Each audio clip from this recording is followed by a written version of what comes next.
Christ, it was like Nate had just woken up from getting roofied or something. What's going on, everybody?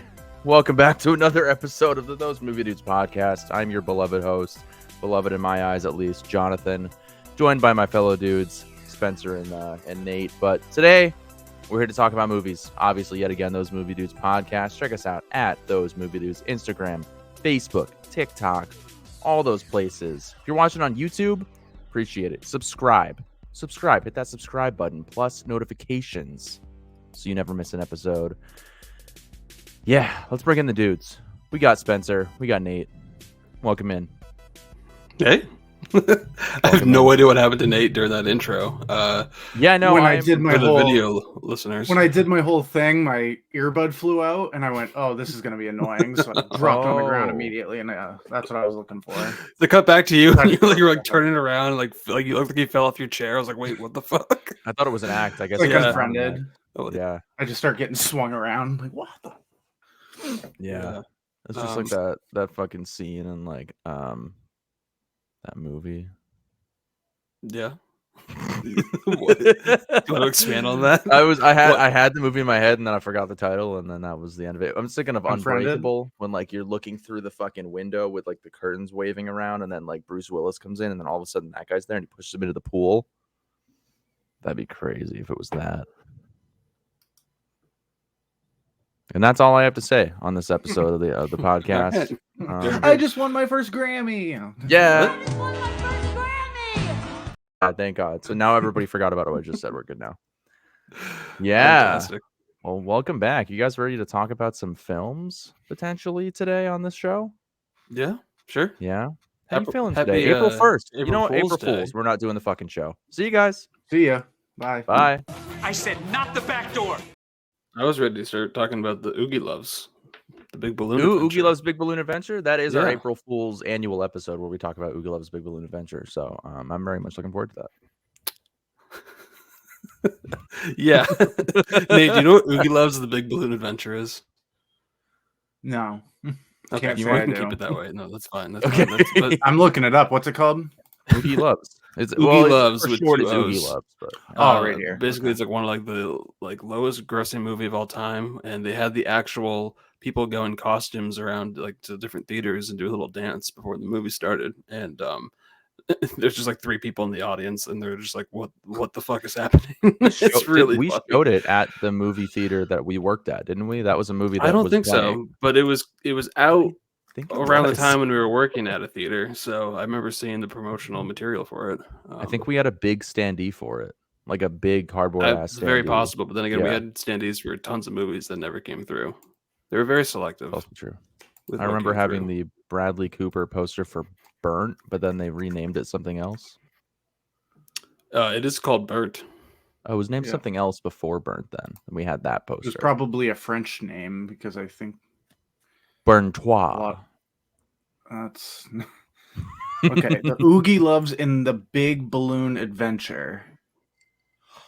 Why do I feel like I'd love this? Carrie Eloise is in it. Okay. Oh, that's why.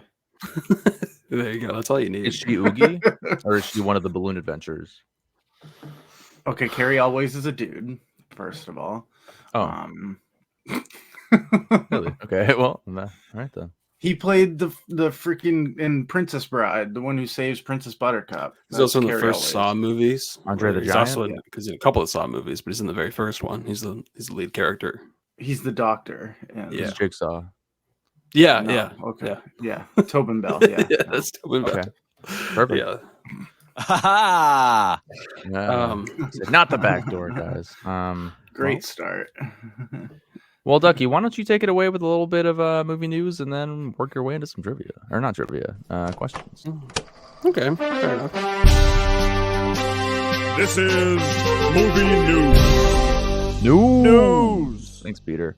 News. How you doing, Peter? Pretty good. Just News. focused on my new job. All right. I well, miss Peter. I haven't heard from Peter in quite some time. I mean, he says he's very busy, and that's fine. that's good. But Busy's good, but it's very we good do- to be busy. I you know? I do miss having Peter. Like he would hop in our Minecraft world and not really do all that much, and then we just blow up all of his progress. So I do miss doing that with him.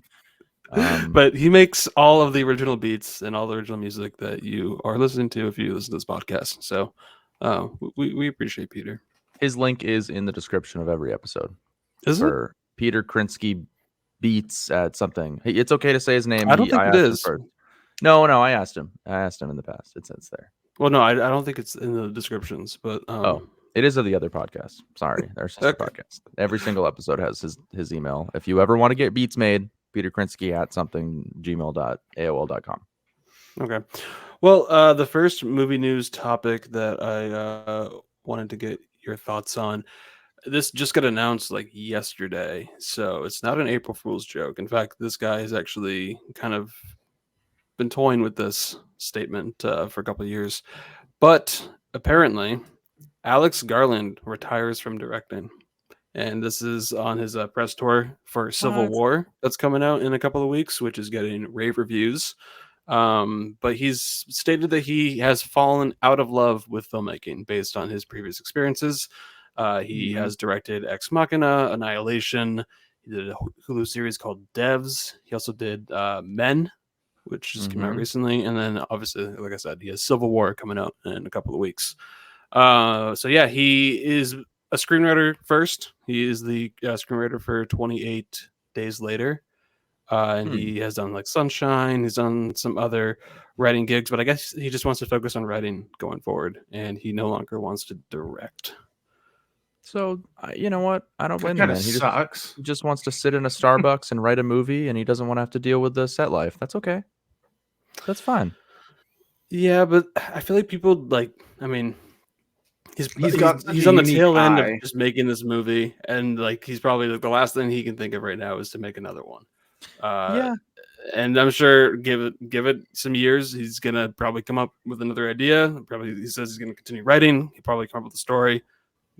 Is gonna probably have trouble getting it made or something, and then he'll just have to direct it himself. And that might happen again. But and a lot of directors have been like, yeah, I'm gonna retire, and then they come back and make like 7 more. Like Steven Soderbergh, he announced that he was gonna retire like in 2010, and then he's made like 14 movies since. So it's kind of, I mean, yeah, that itch back. Yeah. and Tarantino is famous for saying that after 10 movies, he's going to retire from directing, just do books and screenplays and TV series, just writing basically, like Alex Garland said. And he's currently working on his 10th movie right now. So It's just scare tactics. Let him have his moment and in the spotlight. Let him enjoy the press tour and probably very positive critical response for Civil War, and then he'll come back and do it again. So, yeah. Thanks, Alex Garland. Did you guys see the really big news about Denis Villeneuve and Christopher Nolan teaming up? for what? It's some movie starring Al Pacino where some human race like comes in contact with sentient cows on another planet, and they like have to come together. I did hear about this. Yes, I did hear about that. It's going to be Al Pacino, and I think Pauly Shore is in it. I think he's going to be in the supporting role. Yes, I believe so. Yeah, for whatever reason. Am I getting punked? Denis Villeneuve is writing it, and Nolan's going to direct it. So, but it's a collab between the two of them, and it's going to be like what I've heard is it's going to be like Star Wars mixed with like Signs, kind of. A metaphor. I think you guys are full of shit. There's no way. There's no fucking way. Give me a second. Like, I know what cry. Nate's doing. I know what Nate's doing. Okay. Nice But try. I You guys did are see great. an April Fool's like article that did say these guys were going to make a movie together, and it did involve like sentinel cows and whatnot. So that wasn't a lie. See, if you almost made a Freudian slip there. If it was clowns, I would have believed you. Well, Cows? I don't think so. No way. They I have don't know. force stomachs. Imagine There's just- no way they're sentient. imagine if a cow is just coming towards you on all fours, and you're like, "Oh, you stupid cow! I'm going to tip you over," and then it just goes up and it's bipedal, and you're just like, "Fuck!" and you They're start all shooting voiced its by udders at Christopher you. Walken. Well, relating to this news topic of Alex Garland stating that he's going to retire from directing, I am very much looking forward to seeing Civil War. I'm sure we'll cover it on the podcast in the next month or so. But question. This is one of my ducky asks a question here. Tell us, please. Who is a director you wish would make another movie? This could be Elizabeth someone Banks. that's announced that they've retired, or it could just be a director that hasn't made a movie in just a long time that you just really would be like I'm there tomorrow if you see that he has another movie out. You're the director guy. I have two. Oh, I have got two mine. answers. I have Or one. I have one. start with you, Nate. John Carpenter. Like, I know he's old, but like, imagine just his last like magnum opus to like end his career on like some new. Doesn't even necessarily have to be straight on horror. It could be like a They Live type situation that kind of narrates on the world today and how movie monsters and how they've translated to the new age and stuff. And he hasn't made a movie since 2010 with Amber Heard. The Ward, I think, was the last movie he made. Yeah. Because I guess during COVID, he directed a movie through or a TV episode through Zoom that's on Peacock of like some like true crime recreation, and he just sat on his couch and just directed it through Zoom while everyone else was on His set best doing years it. are So, definitely far behind him, but Yeah. it would be cool to just be like, hey, I wanted to do one last thing and another just John have his name be Carpenter. above it. And yeah, Okay, I like that choice. because all the other greats are gone. John. Yeah. I was excited about my choice until I realized some of the other movies that he's done recently. Yes, it's a man. Why is I that? it doesn't, but sorry. April Fools. No, it still is. No, I was gonna say Ang Lee because the last real movie that I really loved from him was Life of Pi in 2012. He won Best Director. And then he preceded that with Billy Lynn's Long Halftime Walk and Gemini Man. So Does he was have a like movie in like upcoming? Are you on his IMDb? Or does he have in development. He's directed a movie called Thrilla in Manila. in development means that it's in the process of trying to get made. It's a So biography drama history movie about Muhammad Ali. A match between Muhammad Ali and Joe Frazier. So Ooh. with his style, that could be really interesting. So yeah, it doesn't even have any actors attached to it, does it? No, it doesn't. in But development is very early process. Basically, they have the concept and he's attached to it in some regard. okay, well, there, that's it has a log line and that's about it. But yeah, I'm intrigued to see anything he does. I've seen both. I don't think I've seen that Billy Lynn. I've never seen that. Yeah, I've seen clips Heard you don't recently, need to. and I don't know. I've heard it's not great, but Yeah, I just want him to see. I need him to do something more like grandiose. I don't know if that movie that's in development is that movie, but I want to see what he can do because he's had Like a some Crouching Tiger, Hidden Dragon type of thing. something just I don't know where he can really let his fucking creative juices shoot out of him, like if Brokeback you will. Mountain. Like bro, exactly. Okay, Thank so you. Yep. my pick, I have two. Brendan Fraser. The real pick is Spike Jonze. He hasn't made a movie since Her, so it's been over 10 years. And I have Crazy. really, really enjoyed all of his movies that he's made. He's very selective. He's very unique. So him making another movie, I think, would be awesome, and I would be there day one. The other one is David Lynch. Ah, Rumor is Of course. Duh. he's making one right now. That's the rumor on the streets. He's been spotted somewhere recently in LA on set filming something. Is it a be the feature commercial, length? might be a Today's YouTube number. thing. I hope Today's so, 'cause number. it's not doing Today's it. number is swirl the numbers 1, Yeah. 2, 10. All right. That'd be Well, nice. that's just kind of my quick question there, and news topic because it's topical because Civil War comes up very soon.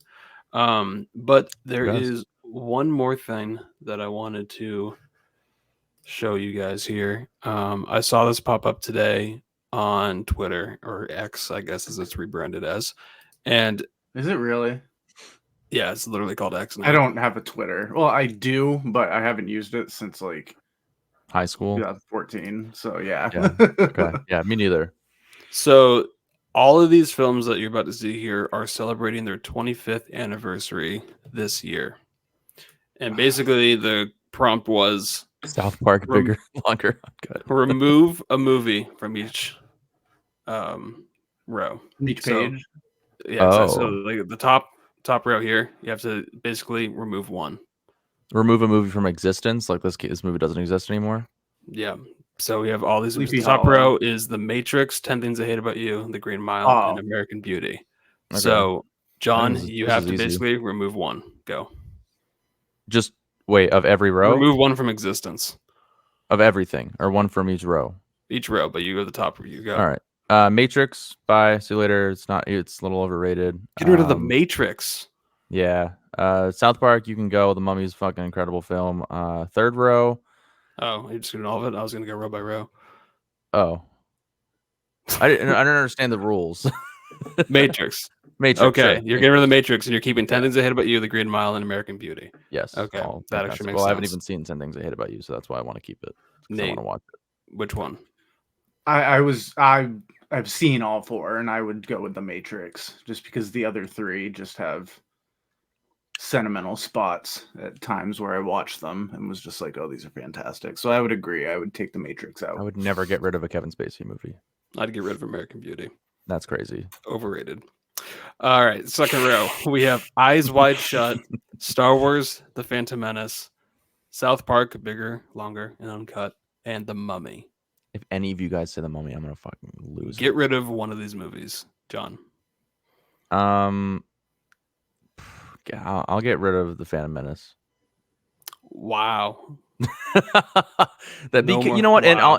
It's because I'm a good guy. That poor kid got bullied for his entire childhood after this movie. If he just wasn't in this movie, he probably would have had a normal childhood. And also, it's not a very good movie. Okay. Nate. John, you're gonna hate me, but the Mummy, You bastard. boot it. You boot it. sick fuck. Okay. Send it packing. Make it go work at a hotel bar. Just go do that. I'm gonna go Without with the South Mummy, Park. we might not have the whale. I'm getting rid of South Park. Never seen it. Get rid of it. I don't care. Third row. Hey, it got nominated for an Oscar. It did. Deserved it. Yes. Third row. American Pie, The Iron Giant, Disney's Tarzan, or The Sixth Sense. Which one are you gonna get rid of? I'll get rid of The hardest Tarzan. one. I'll get rid of Tarzan. Tarzan. Okay, so you're getting rid of all of Phil Collins' fucking jams. Fair enough. Oh God, the music. True. It's okay. There's plenty of other Disney music that's iconic and incredible, but American Pie is like the classic fucking just like R-rated comedy from that time. Iron Giant is timeless, and The Sixth Sense it's The Sixth Sense. It's the best twist of all time. Okay. So you're getting rid of Tarzan. You're sticking with it. Yeah. No more fuck Phil Collins. All right. Tarzan. Nate. I don't want to get rid of any of these. We really don't need Allison Hannigan. It's not a big deal. We all need her. Well, yeah. Crap. This is the hardest one for me because I love the Iron Giant. Tarzan was like a childhood. Tara Reid before she went apeshit crazy and basically turned into Amanda Bynes. Fuck it. See American Pie. American Pie gone. Wow. It's fantastic, but like there's other comedy movies that I could enjoy. Yeah. Yeah. Out of these, honestly, I'd probably get rid of American Pie as well. So Yeah. The Iron Giant, I knew that. Iron Giant and Sixth yeah. Sense, I knew there's no way any of us you'd would have pick to. those. You'd have to. But just because American Pie's gone does not mean that American Pie 2, American Wedding, American Reunion, those are all still there. Yeah, the Naked Mile, all the spin-off ones. Yeah, give or take. All right, last row. Here we go. Van Wilder. Sleepy Hollow, Magnolia, The Blair Witch Project, or Toy Story 2. Oh my gosh. Which one are you gonna get rid of? Keep in mind, so if you get rid of Blair Witch Project, you're probably getting rid of the found footage genre. Yeah, which means we're getting rid of Late Night with the Devil potentially. So I'm gonna get I don't think I've seen Magnolia. I'll get rid of Sleepy Hollow. I think I can live without that movie ever existing. It's not a big deal. Okay. Nate? I could also get rid of Sleepy Hollow. I haven't seen Magnolia yet, but I've heard it's pretty fantastic. I love Blair Witch Project. Movie? Tom Cruise is nominated he's for in it. an Oscar. Oh, then yeah, Yeah. I don't want to get rid of it yet. Oh yeah. And- Yeah. Okay. yeah. I'd And get rid Toy of Story 2 is my favorite Toy Story movie. Yeah. So. I'd get rid of Blair Witch Project. Oh, I've never seen it. Well, at this watch it then, and at you'll this- change no, your at this- mind. At this point, like I really wish I saw it in 1999 when it came out, where like the gimmick was, this is like a real lost tape that they're just distributed in theaters, and like these people really died, and that like Mhm. I don't know, that like thing surrounding the movie. It was just that must have been so fun just back then. That is It's how like, I is it real? felt Is it not? I don't know. when I saw like the first Paranormal Activity. That is genuinely what I thought. yeah, they So I did recreated get it that for feeling, which was Yeah. good. I remember when the trailer came out for that, and I literally was like, "Is this real?" Like I was so like, Yeah, we're in so middle ignorant school. children. You're just like, What wait, are you is gonna do? this real? Like, what is this shit? Yeah, I don't know. Yeah. Cool. Roadhouse. Easy, Oh, Jesus. Sorry, I'm a little hot in the trigger there. easy there. Yeah, that's really it. That's all I had for that. I like that. Was Ooze. get rid of this movie. That's fun. That's fun, Ducky. I think the prompt was you can only keep one from each row, but I wanted to reverse it. Whoa. One I hard, feel like but yeah, keeping one would make it even harder. oh for sure, yeah. I don't know actually because well, maybe. Because I would have had to keep The Green Mile in the first row, obviously. It's my favorite movie of all time. So, Well, I don't know. anyways, here we go. Are y'all ready to move on to some new releases? Y'all, you've been living in Florida for too long. Well, not a lot of people say that down here, but I certainly do. Yeah, we can do some new releases here.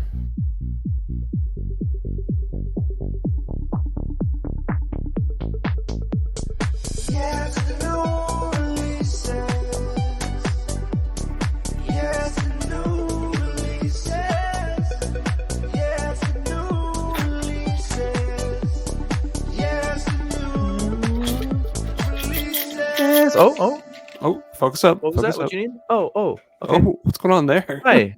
Whoa. Yeah. What the fuck? If you don't watch this on YouTube, you are missing out on nothing. All right. Yeah, it's really not a lot. You're just missing out on Absolutely John nothing. drinking and Nate having weird stuff on his desk. Ask Spencer. There's a lot more than just weird stuff on my desk. I heard you got like Pokemon 5,000 cards. Pokemon cards sitting on A his desk. lot of Pokemon cards. Who's that Pokemon? Trademark. We own that. We own that. We own that. We own that. Yeah, but yeah, what's going on, everybody? Welcome to another week of new releases. This week, not a ton. But we are going to start it off with the Amazon original remake with Jake Gyllenhaal. Toast House. Roadhouse. I actually did click the wrong one by accident. Toast House. Toast House. I mean, House is so much Roadhouse. better, yeah. Yeah. But yeah, I'm here to talk about Roadhouse. You can check it out on Amazon Prime if you would like. Doug Liman made this one. Guy made a lot of great movies, honestly. Mr. and Mrs. Smith, Edge of Tomorrow, American Made. I mean, there's a lot of other great movies that Born Identity, I think he did. Like, he's a really solid like action movie director. And here we are with Jake Gyllenhaal going down to the Keys, the dirty, grimy, disgusting Keys of Florida to be a bar security guy. Ex-UFC fighter, so he's got a little bit of baggage going in there. Not a lot of physical baggage, but actual baggage mentally. So You're not selling this to whoever's I'm not trying listening. to. I don't know. To the two people out there There's and the this one who like just girl that logged works off, at I'm a sorry. bookstore, and she's like, "Hey, what's up?" Did we all watched Roadhouse? Not, I don't know if it was for a podcast. Maybe it was just for like the movie group club that we were doing, where we were just like talking about movies through like a group chat, and then we just were like, let's do it a podcast instead. This was definitely a movie that we all watched because I remember watching the Patrick Swayze Roadhouse a handful of years ago and having a great time with that movie. Like, it's just dumb 80s stupid fun, and it's Patrick Swayze just in his prime, ripping out people's shirtless throats with some nice 80s hair, rock hard abs, doing like yoga, like in the middle of his like barn or something, living it in the middle of a fuck up. field, or yeah, it's great. And then just Doug Liman just comes around, just like, hey, I'm gonna remake it. Yeah. Why? It's gonna be a Prime original movie. Oh, I guess they were making it for theaters, and then Prime was like, yeah, well, like I guess they were funding it, and then Prime took back their deal and was like, no, we're just gonna release it just to streaming. Maybe they saw a cut of it and they're like, yeah, let's just keep this as an original. Who knows? Because It worked out for Prime Video because it is currently the most watched original produced film debut worldwide. I think it had 50 million viewers in the What? first weekend. Yeah, it's on like Roadhouse has a below. big fan base. Like that is like as far as cult classics go, the original Roadhouse is like up And there. it's been promoted a shit ton. I mean, like I can't go on Amazon without seeing some poster of Jake Gyllenhaal sitting there with his abs out, like at a bar. So like I've seen that image everywhere online. So they've been Yeah. promoting the hell out of it. And they shot at UFC last year, and I remember seeing the clips go viral of Jake Gyllenhaal in the ring in the octagon Okay. fighting for this movie. So I don't know. I was kind of curious to check it out. And obviously, it has Conor McGregor's acting debut. So I was just like, I didn't have much interest in it, but I was gonna watch it. And I think that's what everyone else did. It seemed like because it was on Prime. They log on their TVs. It's there, the home screen. They press play, and Convenience. it's at a the end of the day. mindless, dumb action movie, just like the '80s one. But this one just, I feel like it has less soul to it, if that makes sense. Yep. It loses a lot of charisma, I think. You know, Patrick Yeah. Swayze just brought so much just charisma to that character. He's glistening, and I think the fact that he's gone now and watching it like in the 2000s, it's like there's just I don't know, there's a certain essence to it, like, oh, we can never have this again. And then they try to recreate it with Jake Gyllenhaal. He does have those glistening abs, and he is a charismatic guy, but it for me, like this movie was just like very, very hollow. Like there's just not a lot to it. I don't care about this person's bar. Like I don't really. And she has 20 grand to throw at him to protect this bar that's getting destroyed every night, and they just fucking let's throw the tables back up. We're open again tomorrow. Doesn't make any fucking sense. No, like Maybe use that money to upgrade like your security a little bit more. Get maybe, a fucking like, SWAT team. Like, gee, if you have 20 grand to give Jake Gyllenhaal, like you could what are and you like doing? slight spoilers, not that it really matters, but at the very end of the movie, there's a ton of there's like dead body, like people just died in this bar and it's been destroyed, and like literally they're just sweeping it, and then someone So comes in funny, like, oh actually. hey, It you was guys so open? funny. And she's like, We're always open. yeah, come on in. course And we like are. literally just like there's Some fucking boat and there was corpses. dead bodies everywhere like 10 minutes ago, and they're just gonna yeah, serve this just guy a Bud pools Light. of Sure. blood. Like Yeah. what the fuck? No, I mean like logically, you have to just. I mean, who cares really? But like, and then this is a reimagining of the story. It's not necessarily a straight on reboot. Like they do some different things here, but everything they did differently just felt so generic and just so like nothing is really original about this like at all. So It's the fucking it's like the bad guys, like the grumpy biker gang. They're like, I'm gonna go in here and do whatever I want because I'm a grumpy biker guy and blah blah blah blah blah. And that's like I hate characters like that. Like it's just come on, be a little bit smarter when you're making your antagonists. I don't know, just it's so lazy, and like yes, you want to see them get the shit beat out of them, and it is kind of funny when it does happen, but yeah, it just doesn't do a lot for me with The characters trope like that that. gets me is like when they have this main character, you've got Jake Gyllenhaal, then like you said earlier, the people who own the bookstore. I feel like they were just thrown in there so that as the stuff goes on, it's like, oh, well, he's friends with these people. Let's go show them a lesson. It's like Yeah.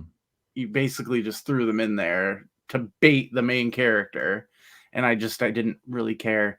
And the fight scenes, I could have thrown up. I thought they were some of the worst looking fights ever on screen.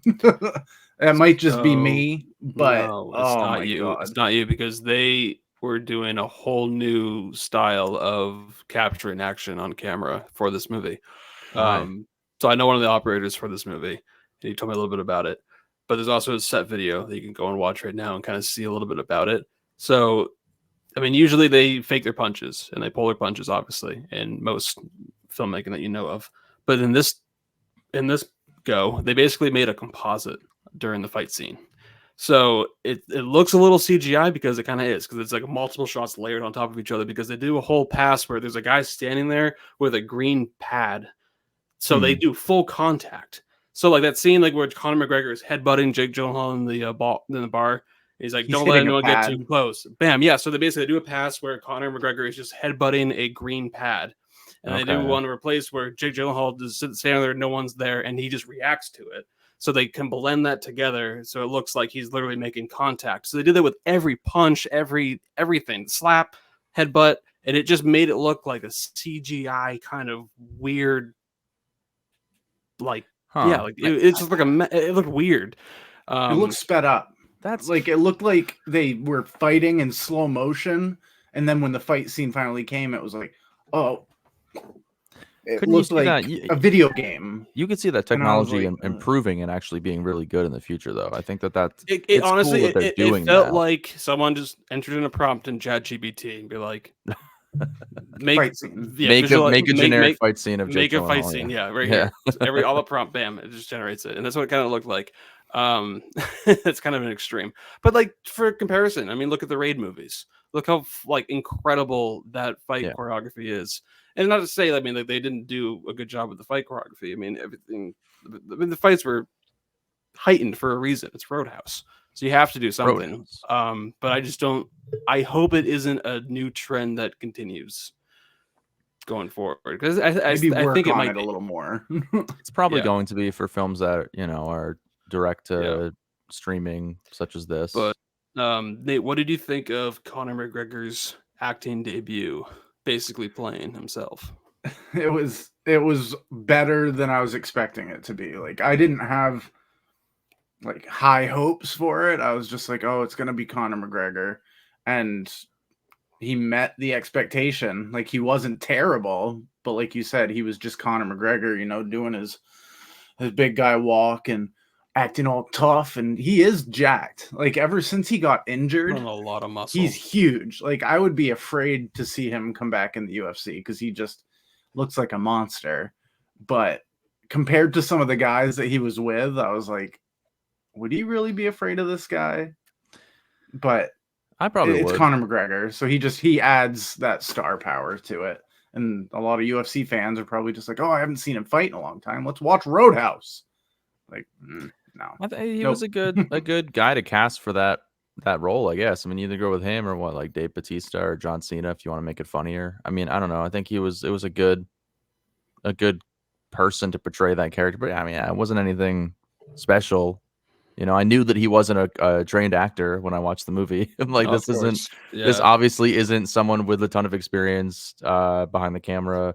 Yeah, I was waiting for him to pop on screen because I knew he was in it, and I knew he had a pretty big role in the movie, and he essentially plays like the big villain.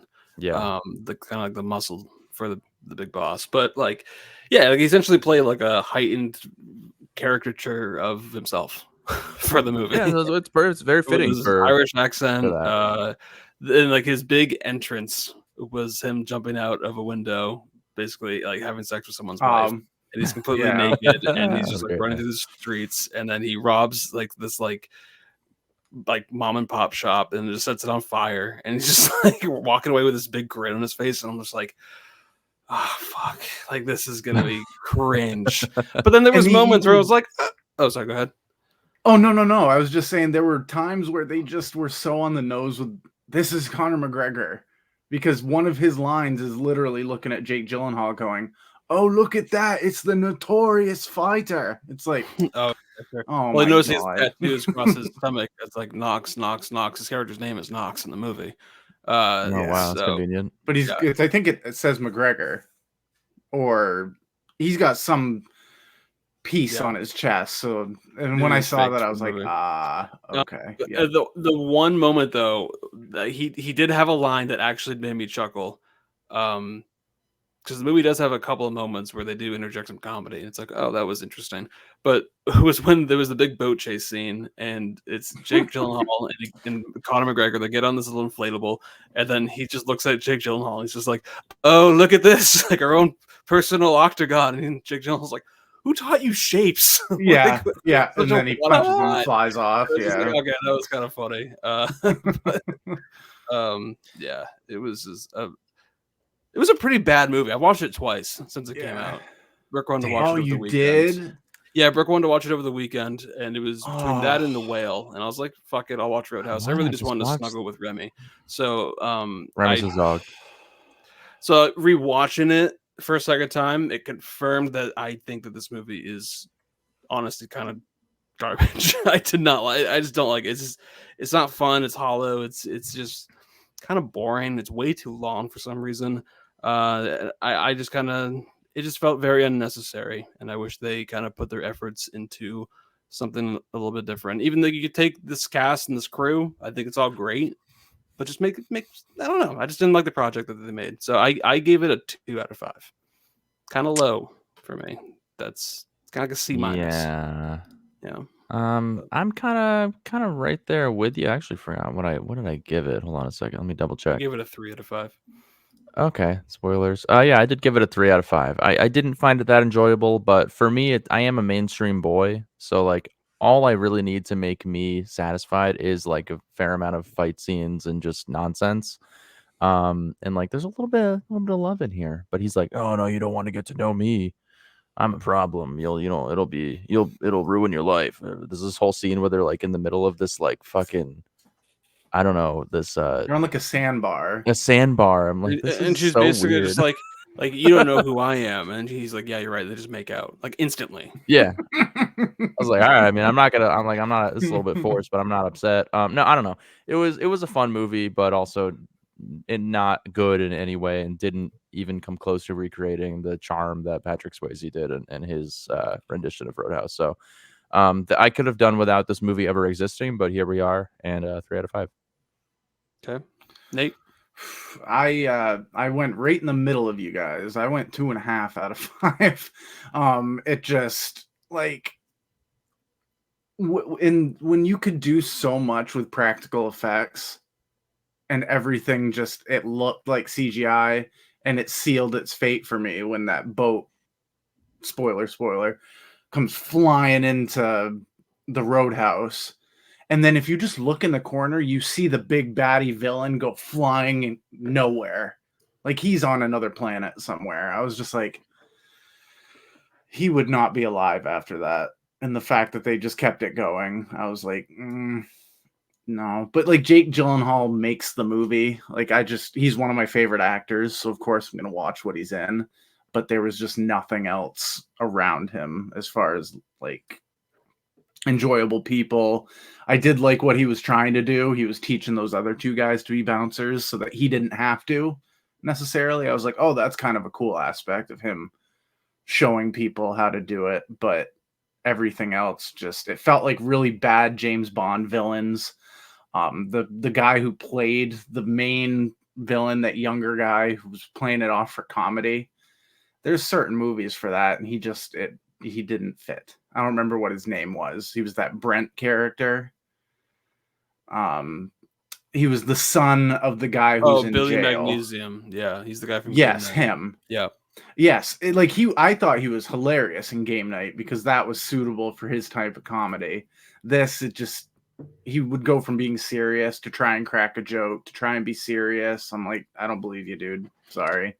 Just leave it as Conor McGregor as like the muscle and the villain, and it might be a 3, but for now it's 2.5.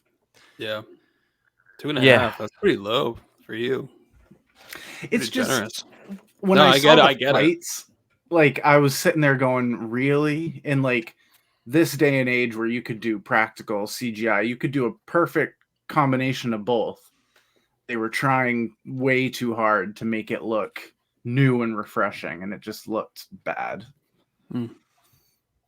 Yeah, But But there's go a Jake graphical Gyllenhaal. moment. Like it's Roadhouse. Did you guys like the guy who was like he was like randomly like really nice to him, like, "Oh hey, sorry to get in your way," but he was like part of like the bad guy squad? He was in the menu, and he was also playing that same like off comedy character. Like, oh hey Okay. friend, please thanks I for don't not know, killing me. Kind of funny. Like, I don't know. The clip of them outside the bar where he's like, "Do you have insurance, like dental and whatnot?" That clip was played so much in the promotional material, like for trailers or just like clips. it was Okay. kind of clips and funny. stuff. So like Because he was I slapping had them. seen that scene before, but like if I hadn't seen that scene before, I would think it was probably kind of funny. But I found it pretty. I mean, I didn't laugh. Like I was like, oh, but you know. Roadhouse. Toast House. Roadhouse. I've got the magic in me. Well, I've got to put a stop. That doesn't fit. what do you It mean? doesn't That makes fit at total all. sense. Okay, I I know. told How? Spencer exactly when I would use that, and of course that wasn't the context. But as when Right. I give a movie a 5 out of 5, it gives me the like the goosebumps and that euphoric feeling of when Benji walks out and finally gets a chance to be a part of the acapella group. And did this movie give you that feeling? No, not at all. Okay, then why? Like I picked the wrong week to quit amphetamines. All right, See, that fits. 'Cause Nate, Spencer's dealing. A metaphor. metaphor. Listen, it's okay. Relax. It's fine. Let's move on. I need to know that I have done one thing right with my life. Squirt the Sadie ranch Sink, all over please, the Sadie pizza. No, that's how I feel whenever I see Sadie Sink on screen. I'm like, please jump out of the TV. What? That's crazy. Well, should we talk about a movie that didn't make me feel that way? Yeah, feel free. Go ahead. Great. So nobody else got a chance to check out one of the most anticipated movies of the year, Godzilla X Kong: The New Empire.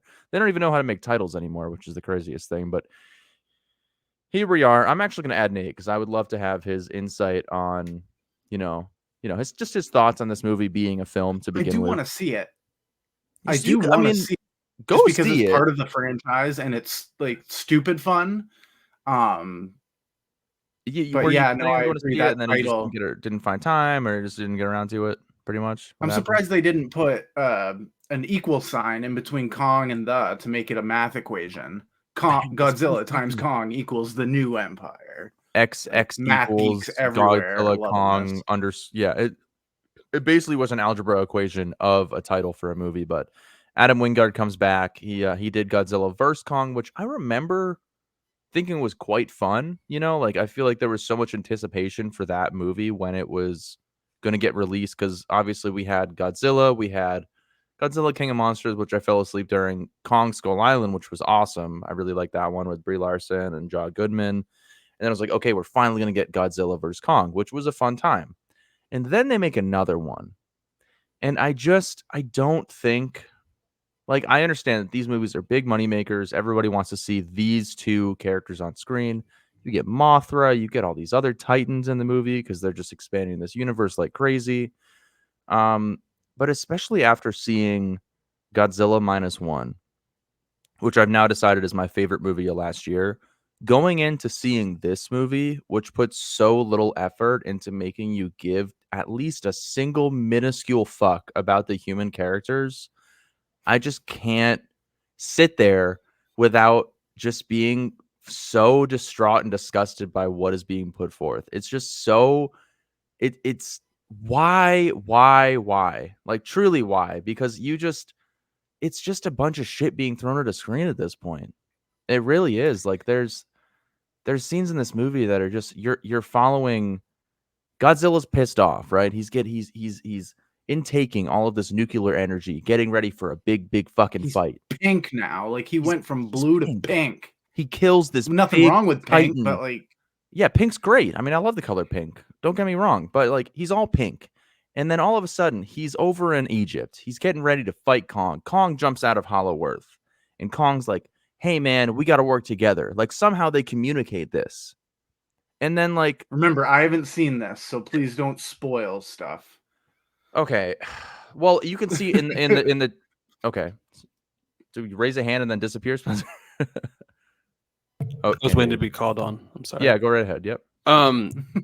Is there a scene in this movie that goes as hard? We've all seen Godzilla versus Kong, right? Have we, Nate? You've seen it? Okay. Yep. Okay. Mm-hmm. Is there a scene that goes as hard as in that movie when Godzilla just randomly just does his like atomic blast or breath down into the center of the earth just to let Kong know that he wants to tussle?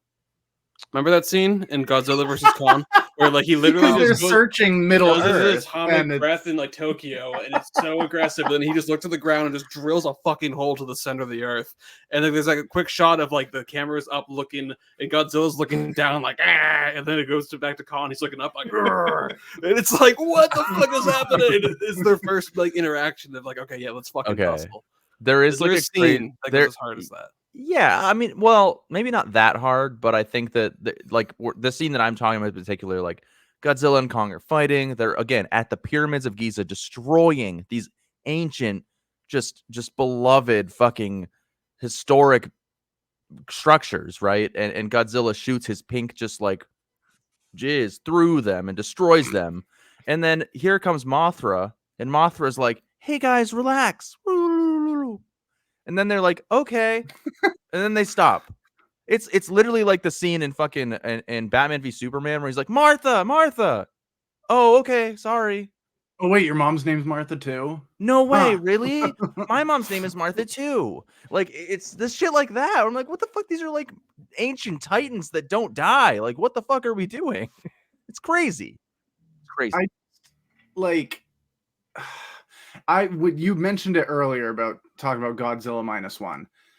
If I would like to see a Godzilla and Kong movie in the hands of maybe a Japanese or a Korean or a foreign director who has a different take than just these giant blockbuster monster movies with a bunch of CGI and introducing new characters, like, Are you being facetious because Godzilla -1 just came out? huh? Godzilla -1 just came out. That movie Well, is okay. I exactly what think you're he's describing. saying if you were to put all I of would these like to see characters this type in of a movie movie together Oh, with in those gotcha. hands. So Yeah. Godzilla 'Cause maybe- +1. Yeah, or not even. I see where you're That's- going with that's it, not Joe. bad. I got Yeah, it. I that's got it. pretty I got good. it. That's I got good. it. Yeah, Um, that was good. That was good. But like, yeah, imagine taking these two giant titans who are some of film history's biggest movie monsters, If not but in the biggest. hands of a director that's not necessarily just.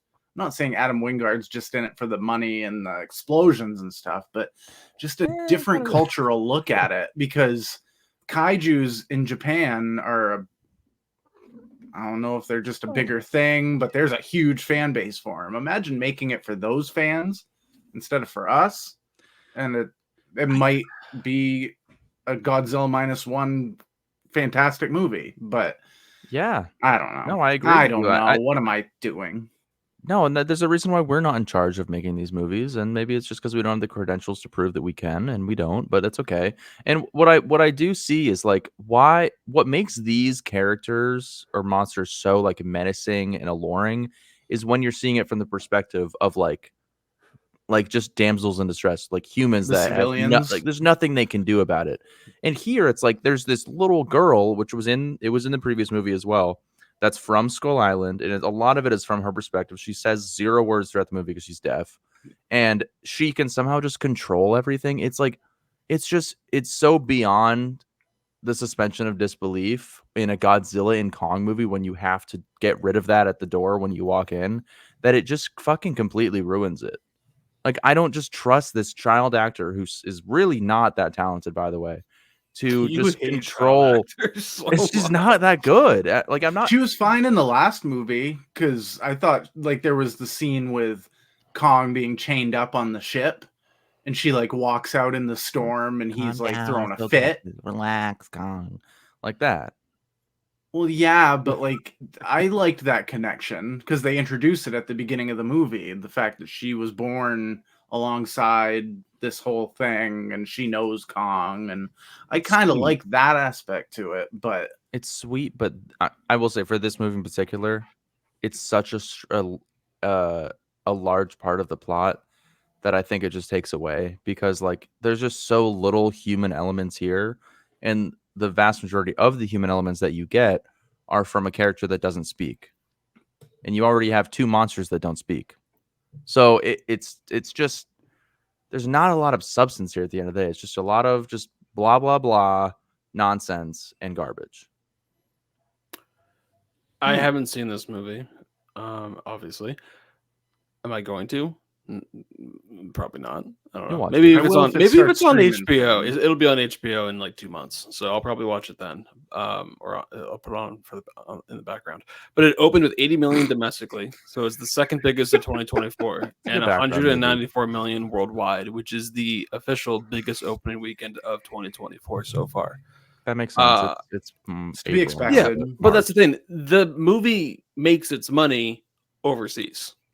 100%. Domestically, it actually did very well. I think 80 million that's huge. Actually, that's a kind of a shock. That's 'Cause very big. Godzilla versus Kong came out in the height of COVID. I mean, it was a day and Mhm. date release with HBO. I remember watching it that weekend it came out on my TV in my apartment, watching Godzilla versus Kong. You went and saw it in theaters, John, Oh, during that 100%. Yeah. time. Yeah. No, I did. I think I gave it like a 2.5 or something. Like it was fine. It was cool. It was just like it was what I expected. So this one, it sounds like it's a kind of a downgrade. Not as fun, just more, just kind of the same shit that you would expect from this type of movie. Everything's just too convenient. It's too convenient. Godzilla is like they're so cool. Like those characters are so cool, and this movie just makes them way less cool. And it's too bad. Like you got to have some allure and some mystery behind them, but there's just nothing here. Like that's already gone. We're past that, and you just have to look at these characters, and you just don't have the feeling anymore. It's just not there. Yeah, I guess. and it's interesting because Adam Wingard is a great director. I mean, he did You're Next, The he is. Guest, He's awesome. the segment in VHS2, which is great. Which one? Which one did he? It's He did the called, one with Alien the. No, he did the one with the eyeglass, or the one where he gets the eye surgery. Oh, and he okay. starts Ooh, seeing that was different visions. creepy. I That one think is that's the very one Yeah. he did. good, I that think one's pretty good, I yeah. could be wrong. I think that's the one he did. But regardless, he knows how to tell a really good story. But when he's done these kind of bigger studio movies, I think he did the Blair Witch remake, which I haven't seen, so I can't really comment on that. But I've seen it. I It's did not not hear that good good. things. It's not great, but Yeah, so I didn't hear good Yeah. things. And then he did Godzilla versus Kong. I don't know if he's done another big studio movie, but he obviously did both not Godzilla really. and Kong movies. So I wonder if it's just like too many cooks in the kitchen, trying to make a movie that appeals to everyone worldwide, trying to make sure 12-year-olds are like trying to go out and see this movie as well.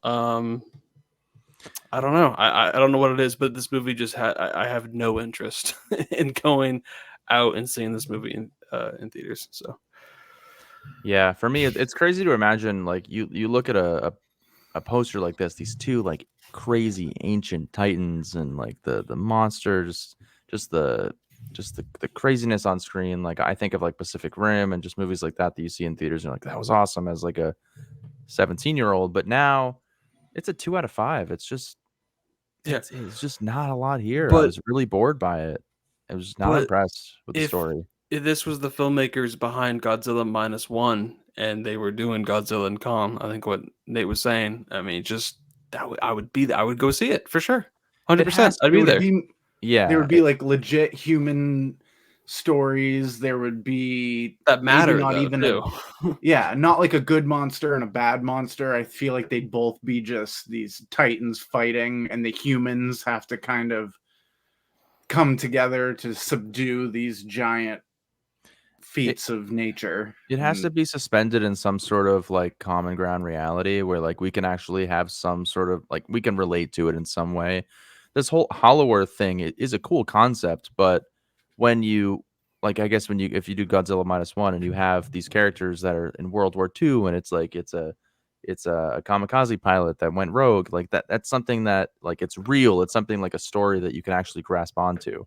Whereas this is just nonsense. So Yeah, the Earth in this movie doesn't feel like the Earth that we're living on. Whereas -1, like you said, we have that historical connection to World War II and everything, so you can kind of go into it going, "Oh, I know what was happening.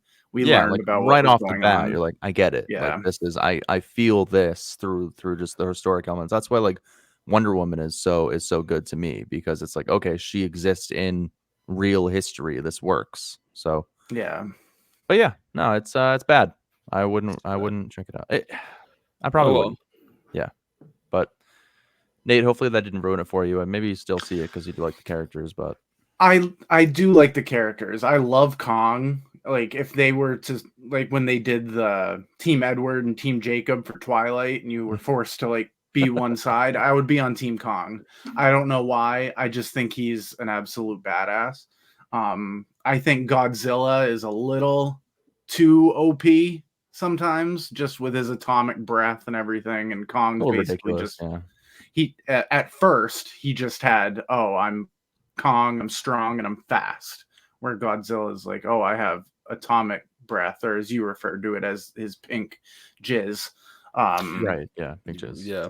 And it Very felt like a friendly mismatch podcast. where now it's like, oh, let's give him this magic axe that's got atomic powers, and let's give him a gauntlet like Thanos. It's like, You should have seen. no. There's some other elements of this movie that I won't spoil, where it's like, how does this creature get that? Like, why? Yeah. It's When? too How does this make sense? yeah, it's too like there's too much coincidence. Like, oh, this Right. just happens to fall in Exist place. and Oh, there happen, just yeah. happens to be this giant axe that his ancestors used to control, and he just happens to find it. Yeah. But I get it, it's movies. It is what it is. They're there to make money. I'm still gonna watch it. Gotta Like, appeal to everyone too. And make a Okay, podcast about it. We're here talking about it, so it worked, I guess. Good job. so I really haven't been watching a lot of new release movies. I've been kind of going on a binge of just rewatching some movies from my Blu-ray collection. But John, you've been going ham on the new releases. You have some other movies that Oh, yeah. we won't really dive into, but just I can quick give a rapid couple fire. thoughts. You have Late Night with the Devil. Oh my god, yeah. A I movie want to coming see out. that so bad. Two I've seen a movies that lot of haven't shit. even come out yet. They come out in the next Yep. couple of weeks. We have Wicked Little Letters and Sting, like a little spider horror movie, and Immaculate. Yeah, I've seen a lot of shit. You've seen a lot of movies, but you still haven't seen the same amount of movies that I've seen. I've seen more movies so far this year. Okay, Yeah, you anyways. usually have that over me. I'm not trying to beat you. I'm just trying to beat myself last year. That's really my Road ultimate to goal. 160. You can do it. Road to 160. When did it get to? Okay, never mind. 160, John. All right, 160. so Late Night with the Devil. This is a movie that we've Bro, all Late Night with the been wanting Devil to see. is fucking incredible. It's a found footage movie from this. Like it's basically like if a Jimmy Carson show brought the devil onto the show back in the 70s, and things just went wrong on live TV. It's such a cool concept. It's awesome. The execution is flawless. Like there's so many movies that do the devil concept wrong. This is not one of them. It's fucking awesome. So right now it's my number one movie of the year. Wow. I loved it. Yeah, it's really good. Like Comes out on Shudder April 19th. So Yeah. like 3 more weeks. Yep, and I everyone can can't wait watch for it you on guys to Shudder. watch it. It's really, really cool. I've been recommending it to everybody at work. So highly Okay. recommend. A movie that I would not recommend is Sting. It sucks. It's really bad, it's stupid. Horror Bad movie that child comes out acting. April 12th. Yep. Yeah. You can ignore that one. This is one of those AMC screen unseen, especially like the Regal mystery movie type thing. And I was hoping it would be anything but this. It was Sting. It was bad. It was just fucking stupid. I don't know what else to say. It was dumb. Don't watch it. Immaculate, not terrible. There's some nun movies out there that have surprised me over the last few years. This is one of them. Sydney Sweeney. I might be a fanboy. Granted, I am. You are. I am. No, I am. I think we all secretly are. How can you not be? I mean, Jesus. That was my admission. I secretly am. Thank you. Sorry. We all signed our soul over to the devil for Sydney Sweeney. No, she's really good in the movie. She gives her everything to every role she's in. I think that this movie had some twists and turns I didn't expect. It gets kind of crazy and almost kind of like Cure for Wellness levels of fucked upness a little bit. If that's, Okay. I think you guys understand that comparison. It's got a 71%. I mean, it got like Oh, wow. decent reviews and reactions. And actually, if you go see it on Wednesday, tickets are 666. Interesting. John, Yeah, you it's should funny. watch Saint Maud if you liked Immaculate. Saint Maud, not Harold and Maud, something else. Same director as Love Lies Bleeding. It's her first Oh, movie. interesting. I saw that too. Oh, we talked about that last week. Yeah, Immaculate. One of the very last shot of this movie is very reminiscent to Mia Goth and Pearl. If that tells you anything. Yeah, Okay. it's its own thing. It's her own rendition of that type of style. It's pretty sick. Wicked Little Letters. This fucking movie. Well, yep. I was expecting this to be Monkey Man. I was expecting it to be literally anything else. Had never heard of this movie. Do you want to get down? Go ahead. Ends up being this like fucking 1920s period piece with Olivia Colman writing nasty letters to her neighbors because she's unhappy in her marriage, and like men are really kind of oppressive and stuff in this time. So she writes mean stuff and blames it on somebody else. And it's a whole like British kind of dramedy type situation. And I didn't hate it. I don't know. it was okay. Like whatever. All right. I saw the there you trailer go. for this yesterday, and I was like, "What is this movie?" It's fucking And I weird. saw the cast, and I was like, "Oh, this totally know might what be it is. okay." I know Jesse Like- Buckley and Olivia Colman are in it. That's all I really know. That's it's why I not, want like, to see it. It's okay. Like I don't love know. Jesse Buckley. Jesse Like Buckley's I will great. see her in anything. Oscar Anything. nominee. Jesse Yeah. Buckley. She was the best part of this movie. Although Olivia Colman is also like, she's pretty funny. I like her. I really do like her. Like, I how think- would you curse she's great. somebody out? Oh, I wouldn't say it like that. I would say this mother, and it keeps cutting away. I was like, Yeah. oh, Yeah, okay, no, cool. it's funny. It took me by surprise because it was the last thing I expected to see on a mystery movie. I'd never Monday. heard of it until you sent me the IMDb like screenshot. I'm like, okay. Like, What? I Okay, just that's I think I what just you're watching laughed right out now? loud. Like, what? Okay. was like, are I'm you glad you had kidding a me? nice eventful Monday night with I Wicked had like Little Letters. my Dune themed like beverage, and I was like, oh, I can't wait to see fucking Monkey Man. Here we go. What? The fuck? Wicked Little Letters. Just Olivia Colman. It was like crazy. Oh man. All But right. I am seeing there isn't one this week, but I am seeing whatever's next week at AMC. So I'll let you I guys actually might go see Monkey Man in theaters. know. I'm going on The Thursday. wanna see more that. I've read about it, like it's just a crazy cool story of how they got the movie made. Okay. So yeah, no, I'm interested for sure. We'll Hell see. yeah. I'm I'm looking forward selective, to checking but that out. Dev Patel, man. yeah, directorial I think debut. super talented, man. I love Jack I of love all him as an trades. actor, and you know I've heard a lot of good things about this movie, so I'm looking forward to it. So what's Yeah. next year? Is it first time watches? I believe it is time for first time. First time watchers, are you watching with us? We those movie dudes, and we about to About to discuss discuss. another movie that we've never seen. So grab some popcorn and pull up the seat. Oh shit! Oh, I Yeah. hated all of that. Here we go. That's my goal. I want you to hate everything I do. Here to talk about Too late. none other than 2012, 2011, 2012, 12. 2012. 12. Great year, by the 12. way. Talk about the world ending. It's probably going to happen on April 8th. Killing Them Softly with Brad Pitt. And don't forget Richard Jenkins, James Gandolfini, Ray Liotta, Scott McNairy, Ben Mendelsohn, who's very sweaty in this movie. He's gross in this movie. He's a heroin addict. Why is he Just always got out sweaty of in jail. everything he's in? He's always sweaty.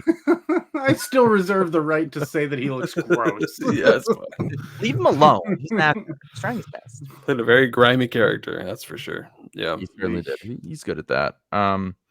Yeah, I've owned this Blu-ray Steelbook for 10 years, and I think I put it in the Blu-ray player once back in probably when I bought it in 2012, 2013. And I think I got to the like initial scene when they're like robbing those people at this like card game, and I think I turned it off, and it's been since then. So that's the most You didn't riveting even part see- of the whole movie. Yeah, you didn't see the inciting thing I was like, this that is dumb, I don't basically care. sets the whole movie off. yeah, I mean that scene is literally like probably the best part of the movie for me. Like that, It had is. so much It- tension. it's probably like a scene after that where I'm like, okay, I don't give a shit anymore. Yeah, fair enough. But here we are finally on the podcast talking about Killing Them Softly. Isn't that a song? It's a song. That's a thing. I don't know. Nate, have you seen this movie before? Have you? Yeah, I just watched it. Well, before we've you would watch recently it. done the podcast. No, Ha, ha, ha. no, this was a first time watch. First time watch. Yeah. Okay. Yeah. Because similar to John, I also bought this movie on Blu-ray like 10 something years ago, and I watched it. I watched it all the way through, and I remember being like kind of mixed on it. And I feel like I wasn't necessarily like paying attention because I don't remember much about it. So honestly, it was kind of like a first time watch for me going on this time around. But yeah, Killing Them Softly. Yeah. Killing Them Softly.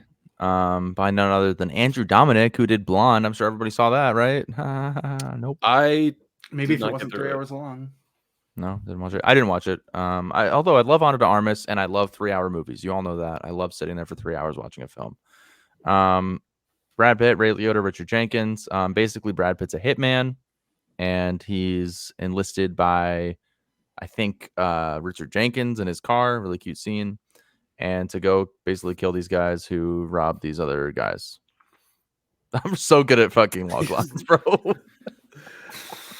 That plus 15 seconds button on your phone looks so appealing right now. You could have read the synopsis and it would have sounded much better than what you just said. You took the time to write it out too. It was a copy and paste. Brad Pitt fell in love with Richard Jenkins. Brad Pitt and Richard Jenkins' love story. They fell in love in a Toyota Corolla, and they just made it. They just did everything. No. I was intrigued by this movie mainly because of just look at that. Brad Pitt, such a cool guy. We love Hitman movies. Spencer's a big Hitman guy. He loves Hitman movies. He loves the stealthiness. Yeah, there he is. Hey, buddy. He loves What's the inside of that stealthiness. steelbook look like? You want to see? It's pretty fucking underwhelming. Shield your eyes. 2 out of 5. Yeah, exactly. So it's the back. It's money, cool. money, blood, and whatever. Yeah, that's what the movie's about. Yeah, Money so and blood. really on brand for the actual film. But I was intrigued by this movie just because I knew nothing about it. It's Brad Pitt, and I like movies that involve this type of subject matter, just like a drug deal gone wrong or something of that nature. And like I said, I remember watching this movie probably 10 years ago and being like, I didn't really like that much. Let me turn this off.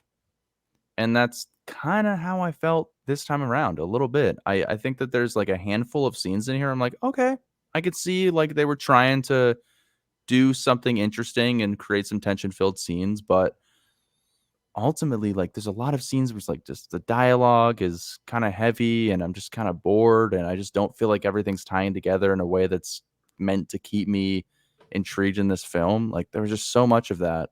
And it's only like an hour and a half long, and it felt so much longer because there's just not enough action in this movie. Mainstream boy. That's just kind of how I felt. I don't know. Boy. Well, yeah, because if you do watch the movie kind of at like surface level, it's kind of boring. There's a lot going on in this movie. A poster like this, it should be more entertaining. I'm sorry. And there's a lot of hints with all the audio in the movie, with the election, the time period, 2008, the financial crisis. There's so much about this movie is A metaphor. Thank you. That was a great. That was good. That was very well placed. Thank you. That was. Yeah. I didn't really feel any magic. It can kind of go over your head if you aren't really paying attention. Not to say that you weren't. I wasn't. But okay. But I wasn't. Just letting you know. On this rewatch, I got a lot out of this movie that I wasn't really expecting. I was honestly really surprised by this movie. I like the slow pace of the movie. I like that they took the time to kind of slow things down and have the scenes of dialogue and stuff. Like there's a scene with Ben Mendelsohn and Scoot McNairy are having a scene on the couch, basically revealing about what he had just done and kind of setting up what's about to go down. I thought it was just handled very well done, and the cinematography of this movie is just breathtaking. It's shot by Greg Fraser, who did the current Dune movies. He shot the Batman. He's blowing up right now in the film space as like one of the best cinematographers. I mean, the cinematography is just outstanding here, and it's really fascinating. I don't know, it's a really cool movie, but it's a hard recommend for sure. Like I don't know. Like I wouldn't recommend this movie to a lot of people. Heavy. Like, are you going to recommend modern neo noir? Are you going to recommend Are you going to recommend this? Or are you going to watch The Killer? The Killer's more fun. That's definitely a more fun like movie for sure. Yeah. This one is very depressing and dark, and there's a lot of A metaphor. Poor Ray Liotta too.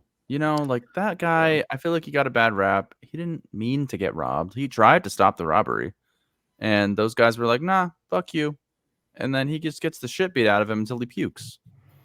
But that's the point, is the criminal underground. Like, once they realize he faked the first one, they're not going to believe him that he didn't fake the next ones. And that's where it all kind of, he screwed himself. If he just had never done that in the first place, he would have been fine. But he kind of, he fucked up a little bit. Yeah, he fucked up. I've never felt bad for Ray Liotta. That was the first time. And Brad Pitt's just such a smooth badass in this movie. Like, he doesn't say a lot, but he's just so... He has a lot of swag behind him. Just like that scene of him get out of the car, just like walking across the street, and like in the background, out of focus, like some gang violence shit's going on, and he just doesn't even care. Gun bullets are flying by. He just walks into the bar. He's on a mission. And towards the end, it's solidified by him having that conversation with Richard Jenkins at the bar. It's kind of slight spoilers, but it's such a badass scene.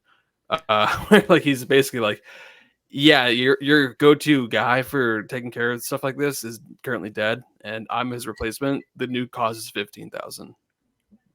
He's like, fuck, okay. So it's just like a really give me my fucking money, and then cut to black. It was pretty badass. But it's a great line in the movie, though. Like verbatim, it's I'm living in America, and in America, you're on your own. America's not a country. The it's whole just a business. Now, movie is about financial struggle for sure. But Nate, what do you think of this? So I actually really liked it. I thought the slow pace, to me, it kind of helped just with the subject matter that it was kind of leading into them going to this card game. The one thing that kind of bugged me, though, is that I felt like they were trying to be like Tarantino and have these dialogue scenes be really intricate and a lot of informing stuff.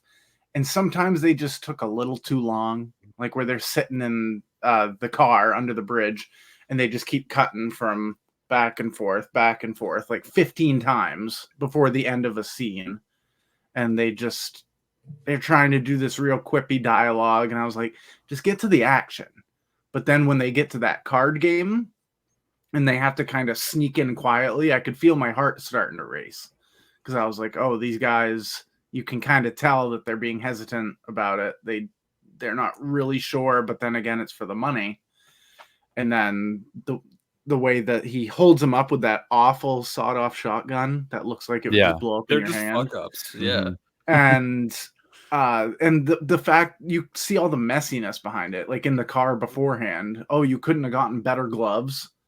Like, oh, this is all that they had. And like, a robbery isn't always just smooth and easy, wipe your hands clean and you're done. Like, there's all this stupid extras. But the stylized way that Ray Liotta meets a demise, it was very over the top. Yeah, in the just rain. Just enough. I dug it. The where he slow pulls motion up next to him. thick. Yeah. Very stylistic. Yeah, and the sound design was pretty excellent in this movie. I mean, they really... Oh, yeah. Yeah, I don't know.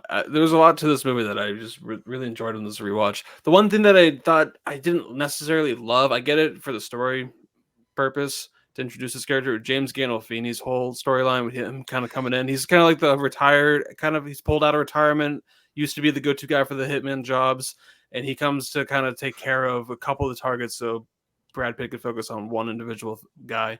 And basically, he just spends his whole time just hanging out with hookers and just not doing his job. He's a cool fucking guy. He fell in love with one woman and he can't get over it. And so, I mean, story-wise, I get why he was involved, but then again, I wish they did have more focus on just kind of developing more Brad Pitt's character, because the movie is kind of just a slice of life of like 48 hours with these characters.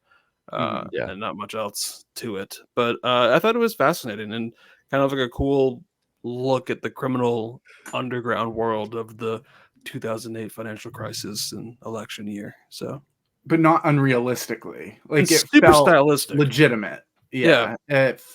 You could see Brad Pitt just coming in as like just a man with no name almost. Like, his character does have a name and he does the stuff, but just the way he shows up out of nowhere, like, oh, I'm here to take care of this. And then towards the end, the guy, I think it's Richard Jenkins' character, says like, "Oh, something about Dylan. I got to get a hold of him." And he's like, "Oh yeah, you can get a hold of him, but he's dead." Yeah, Hmm. I'm your guy now. The Yeah, price is so 15. yeah, give me my fucking money. Yeah. And And the I fact that Richard Jenkins is so against cigarette smoke that even when he's gone, he's like blowing it away. Like, I'm like, okay. I hate to get that in your Toyota Corolla, you know.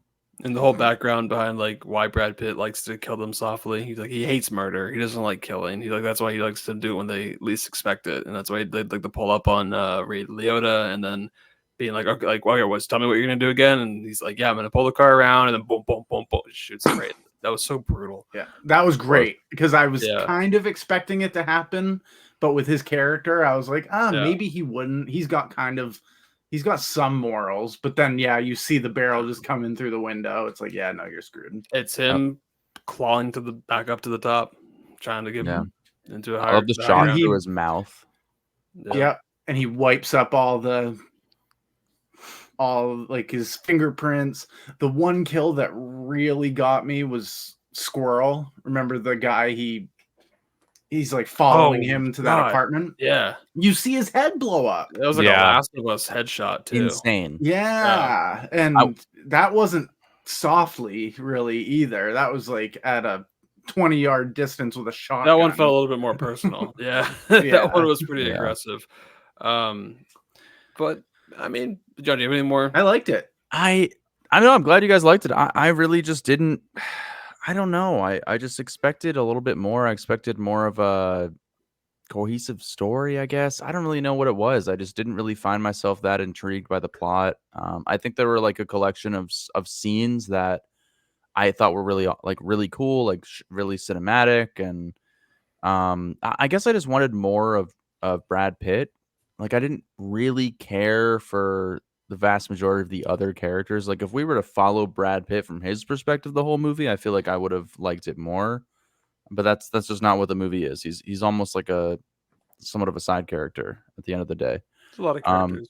And there's no good guys either. Like they're all pretty despicable people, except for Richard Jenkins. He's almost like he's just a guy in a car. Man. So it's pretty split on the screen. You can see 6.2 IMDb, 74% Rotten Tomato score, but a 45% audience score. Oh wow, yeah, that makes sense to me. That makes sense. Yeah. General audiences are pretty like it's not really the type of movie I thought it was going to be. Because Andrew Dominic, who's very selective with his movies, makes very stylistic, out there movies like Blonde, and he made The Assassination of Jesse James, which is I've very heard that's phenomenal. That's probably my favorite movie that he's done out of the two. I've not seen that. But that movie again is like 2 hours 40 minutes. It takes its time, very stylistic. Roger Deakins cinematography, incredible. But I don't know. I really like this movie. I think it's really, really interesting, fascinating, cool. I had a good time with it. I gave it a 4 out of 5. Wow. But when I looked at Letterboxd, I had it at a 3 out of 5. And I was like, oh, I liked it way more than this rewatch. And I don't really remember watching it to begin with. So, wow. Okay. 4 out of 5 from Ducky. What about you, Nate?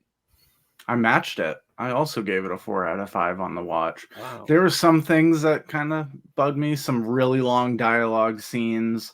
Yeah. But when it came to like those action scenes, those moments, like the card game, the whole talk in the parking garage, all that stuff was just really intriguing because they say the characters' names so much, you start to get to know them.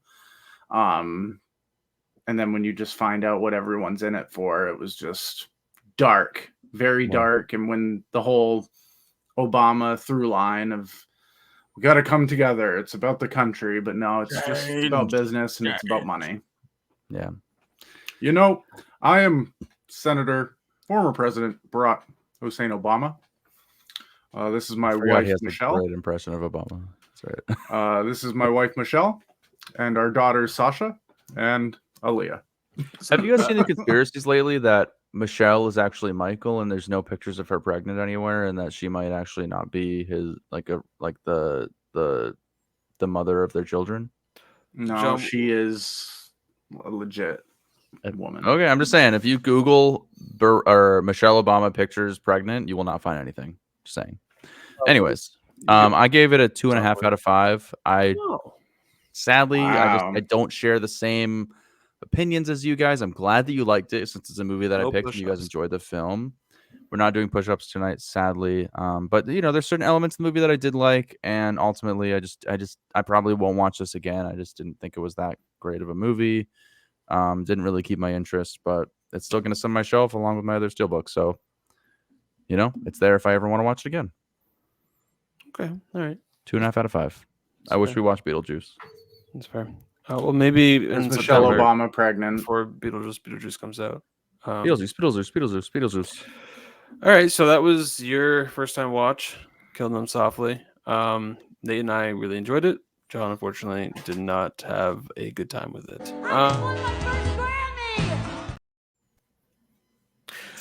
So it's back to Ducky's picks for first time watches. I have 2 movies selected here. I had so many movies picked out, and I put so many movies back on the shelf, and then I took the movies back off the shelf, and I put them back in the selection, then I just changed it out again.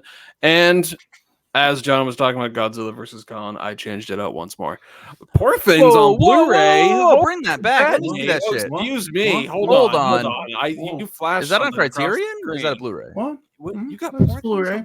You bought Poor Things? Oh my god, I want that. Yeah, when I was in Waterville yesterday, I was like, I need to go to Bull Moose because apparently this came out, and it did. And I had to go through all of them to find the perfect slipcover. Man. Oh my god, I'm so glad it's like it's one of my favorite slipcovers ever. Really good slipcover. Fuck me. Poor Things in the top left corner too, and just focus on the Emma Stone. Guys, if you don't own physical media and if you're confused by the way we're reacting right now, you're probably not watching the right podcast. And you guys already saw that I got the Iron Claw. No, I didn't know that. That's a fucking great slipcover. I knew that. You told me about that. That's awesome. Oh shit. Yeah, with the Blu-ray thing, it's on the side, so you don't even really pay attention. Oh, that's huge. Yeah. That's how it needs to be done going forward. Wow, that's wonderful. But I put it on our Instagram story though. I saw. Oh hell yeah! Feel free to make a real post. Yeah. I'd post those. I would put those 2 and be like, "Hey, physical media pickups, blah blah blah." Done. Make sure you make your posts on stories when you go see all your movies in theaters. I could also put that with it too and be like, "This is a really good triple feature." As you go so much. You're right. You go. And you are a photographer and videographer, content creator. It says content creator in your letterbox diary. It does. I consider content creator because I've done a lot of social media stuff. Like if you had made I think I told you this already. If you had made like a little like YouTube short of like it's Regal Mystery Monday. Hopefully it's gonna be Monkey Man or Immaculate City Sweeney. I'm in my car like Dune Bucket going to disappointed. Your car, like I just watched... and there's like wicked little letters. You're like, what the fuck is this? And you're like, I know. I liked it. It was actually not that bad. Like. I know, missed opportunity. Whatever I will going forward. I absolutely will. This coming Monday, I'm gonna go see it. The next one I already bought tickets for, but I'm actually gonna have to be traveling that day, so I'm gonna have to cancel that ticket for April 15th, unfortunately. But I will do it for the next one. Anyways, first time watches here. Okay, so I got 2 movies here. Hopefully, you guys have the chat up and ready to go. So Nate, yes, this is a Criterion week. I have 2 Criterions in my hand that I've seen one of them. I haven't seen another one of these, but I don't think you guys have seen either. So I think it'd be first time watches for both of you guys. So the first movie that I have is In the Mood for Love. The Criterion 4K. Who's the director, Nate? It's a famous director. Wong Kar-wai. Thank you. What? Very famous director. Haven't seen any of his movies. This will be the first one. This is his most acclaimed. Has like a 4.4 on Letterboxd. It's like 97 minutes.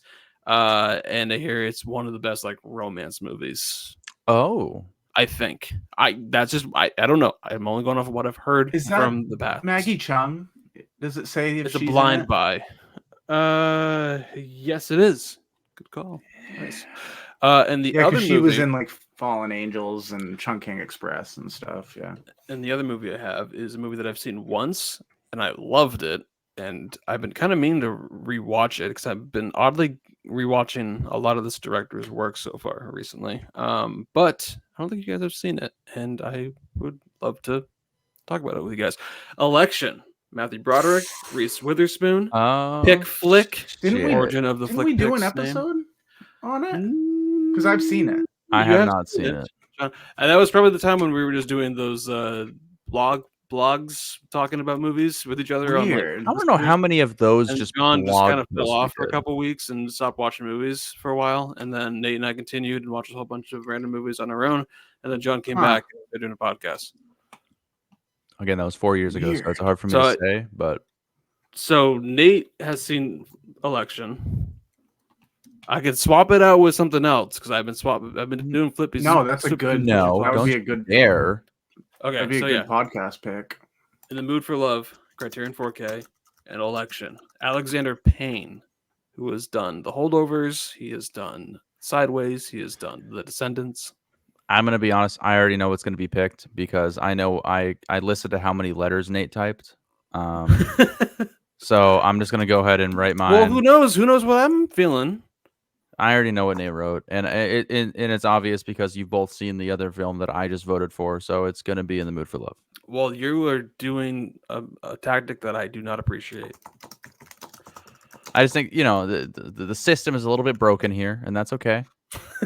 The system's a little bit broken. Oh, you win Election. Oh, okay. So John actually win Election. Yes. And So when you were like, I'm gonna Love. switch it out, I'm like, okay, well, it's not gonna win now. 100% not gonna win. It's okay. In the Mood for Love, it is. Well, Don't lie to yourself. It's fine. Don't pity me. Just pick the one you want. Oh, I'm not, because I've already had my pick before I even introduce it to you guys. Exactly. And it's actually- neither. It's actually Godzilla X. It's actually National Treasure 2. Ah! Let's go. Yeah, drop the other one, throw it. Yeah, okay. Here we are, obviously. In the Mood for Love. Here we go. I gotta check it out at some point here. Predictable. Makes me want to buy. Election is very good, though. I do highly recommend it. It is Although insanely good. that is the thing, Election isn't streaming, unfortunately. So The other one is where? influenced my Criterion Channel. decision. In the Mood for think it's Love on is on Prime. Max. Oh, Max. thank you, Mac. Max. Thank you. All right, so in the Mood for Thanks, Love, we're gonna dive into this. John, you like romance movies. I do. Nate, you like marital dramas and affairs. So I think we'll Sure do. enjoy it. Gets here. me through my day. It's a Absolutely. quick watch, 97 minutes, I think. So Okay. we'll check it out. We'll see why it's so highly acclaimed. Okay, John, go ahead. Shall I take it away? All right. As you guys know, this isn't the end of the show. Here we are to do none other than the mainstream trivia experience.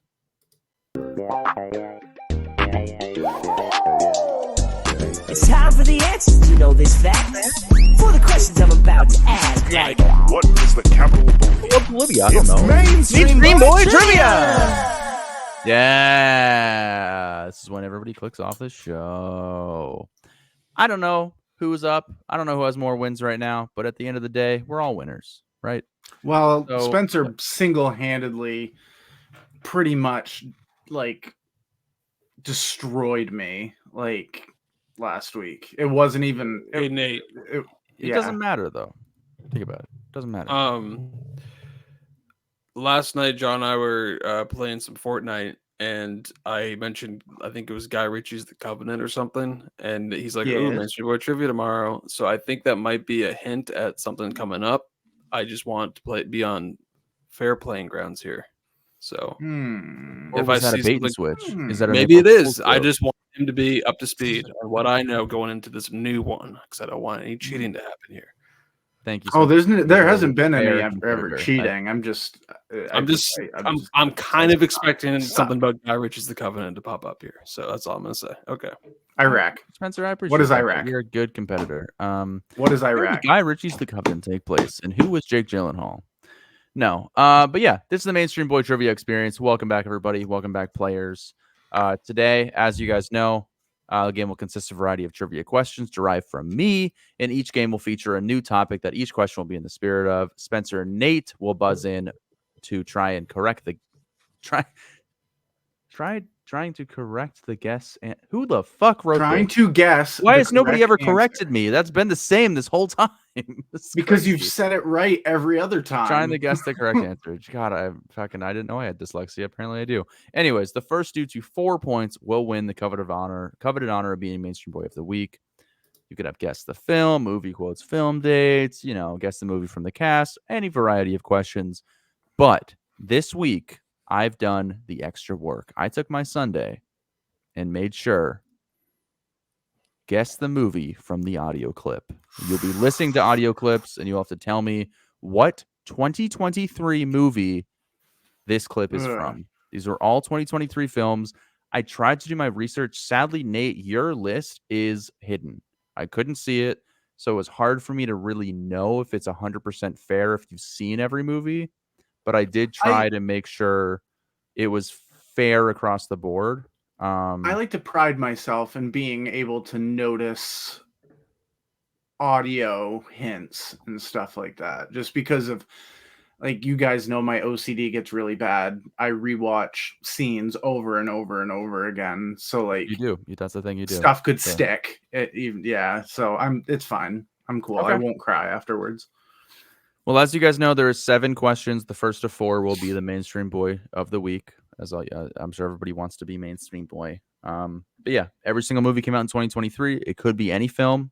You're going to hear a 5 to 10 second audio clip, and you're going to buzz in and try to guess what the movie is. Just wait till the clip has finished playing, and then you are more than allowed to type in your buzzword. And if you're listening, play along. I mean, scream the answer at the top of your lungs, no matter where you are. If you know what it is. The Covenant. Drive into a telephone. Yes. Yes. Send us. Send us the audio, preferably not that last part, but yes.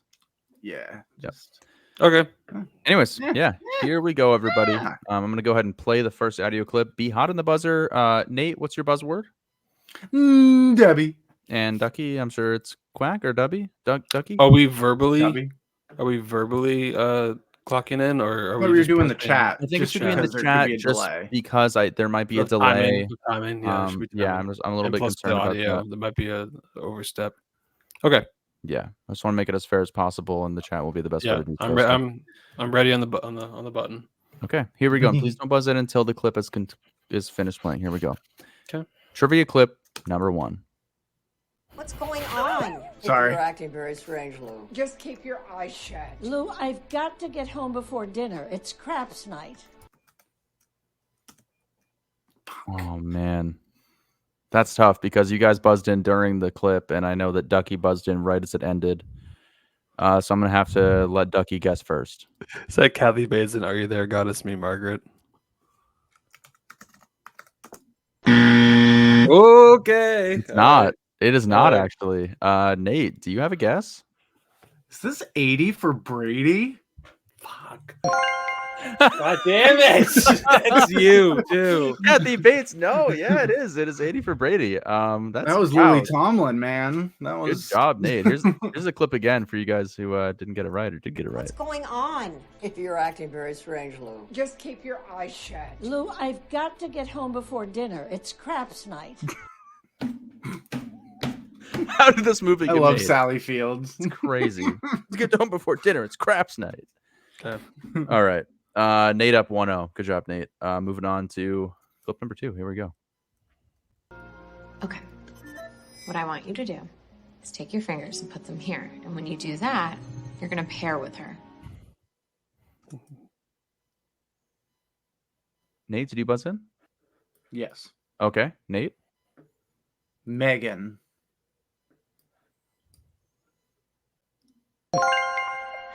That's correct. That is Megan. That is what's her name again? I don't even Allison remember. Williams. Allison Williams talking to her daughter about pairing with Megan. Yeah, that is correct. Good job. That is absolutely 100% correct. Okay. What I want you to do is take your fingers and put them here. And when you do that, you're going to pair with her. It's annoying because I was trying to find a clip for this movie, but like every single scene, it's like Megan, Megan, Megan. They keep saying Megan. I'm like, God fucking damn it. Anyways, here we go. Nate up 2-0. First to 4 is the winner of Mainstream Boy Trivia. Here we go. Spencer, come on. You can't minus house points. Oh, I think you'll find I can. Leave it, Rio. Yeah, come on, let's go. It's not worth it.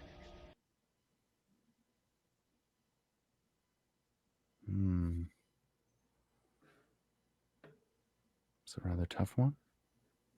Maybe. I'll play it again. You can't minus house points. Oh, I think you'll find I can. Leave it, Rio. Yeah, come on, let's go. It's not worth it. Struggling here. Okay. I'll give a hint. I'll give a hint. This movie premiered on Peacock.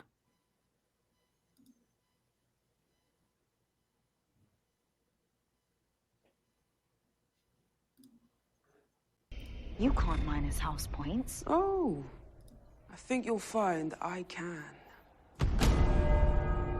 House Leave it, point. Rio. Yeah, come on. Is that Tom Holland?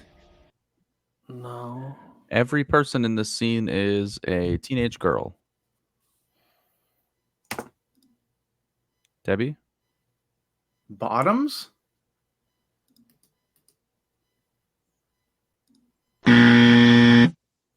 It's not Bottoms. Because I'll guess. Ducky, no buzzing. No buzzing from Ducky. I don't know. Yeah. Let me see. Gosh, I'm trying to think of another clue for this movie.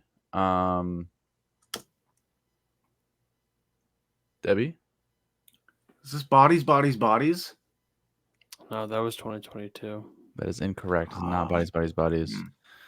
Yeah, this movie does not have Rachel Sonnett in it. Let's see. The plot, there's two sisters that are at odds, and there's martial arts involved. Debbie? Polite Society. It didn't debut on Peacock. It was on Peacock. What the fuck you mean?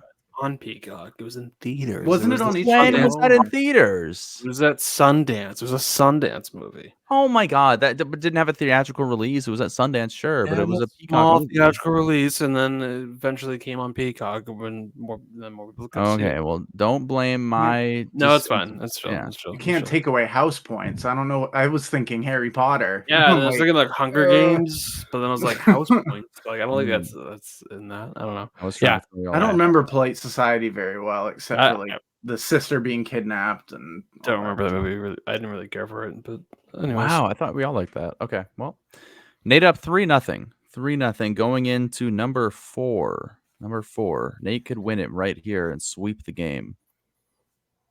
No press. Bitch, last time I saw you, you were in Glee Club.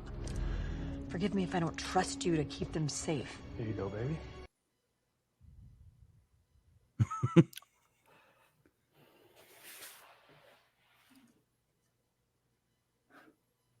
Oh, what was that movie called?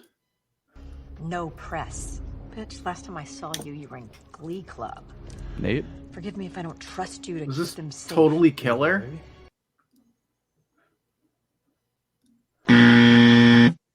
It's not totally. That's a Killer. really, really good guess. That's a good guess. Last time I saw it was in Glee Club. Like, I mean, okay, Ducky Bottoms. Glee Club. That's the only. It's not Bottoms. This movie's a Can sequel. you play it one more time? Just for Play it one kicks. more time. Sure.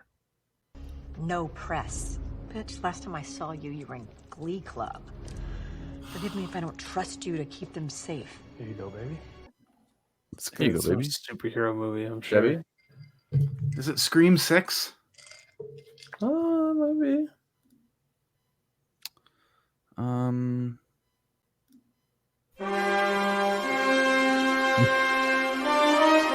With the clean sweep.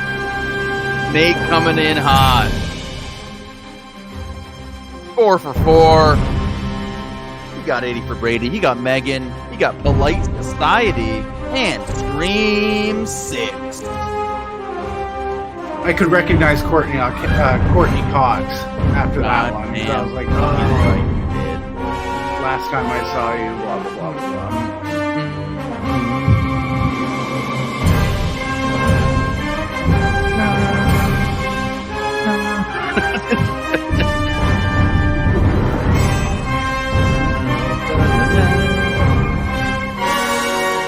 Holy shit, where'd he get those glasses?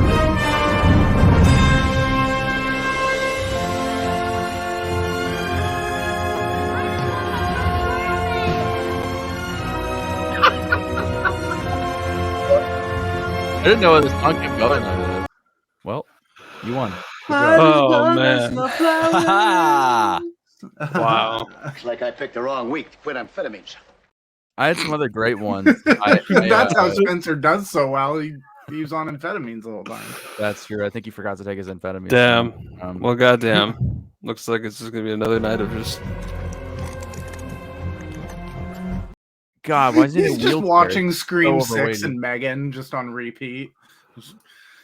I guess wanted to know I did one thing. For the audio listeners, that was Brendan Fraser in The Whale pouring ranch on a slice of pizza.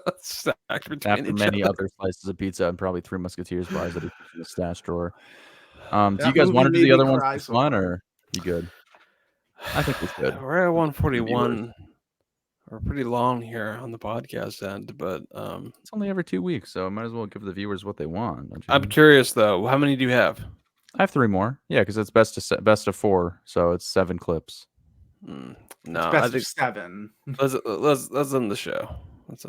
We're gonna deprive the viewers. Yeah, let's save them for another audio-only mainstream boy trivia. Yeah, wow. That way you because have it's not like we're do playing down for the line. anything. Plus, Like, it is kind of fun doing the audio because then people can play at home. Nate's very good at it, and it's a challenge for me. But I can come through sometimes. You certainly can, and you know, I think it's honestly pretty even at this point. I think you guys have both a clean sweep last week or 2 weeks ago. So. And Nate came through 4 for 4. I'm really proud of both you guys. Nate, the mainstream trivia champion of the week. Congratulations, buddy. Thank you. The audio just it adds like it actually doesn't add anything. It takes away the visual aspect, and you just it could be Citizen Kane, and you'd be like, I don't know what this movie is. Exactly. Yeah. Just like the next one we were about to do was probably Citizen Kane, but it was a 2023 movie. So one of these days, though, I think John has to be a contestant in mainstream board trivia. Oh, I'd love to. I'll gladly make some trivia if need be at some point. I think we'll do a turn, each doing a try. I would love to. I'm very competitive, so that way he can have his moment. I've got the magic in me. The way you Every hit time that track, I touch myself turns into gold. I love that fucking movie. I love it's the way your voice cracked. It was just Well, another episode in the books, everybody. Congrats, we made it.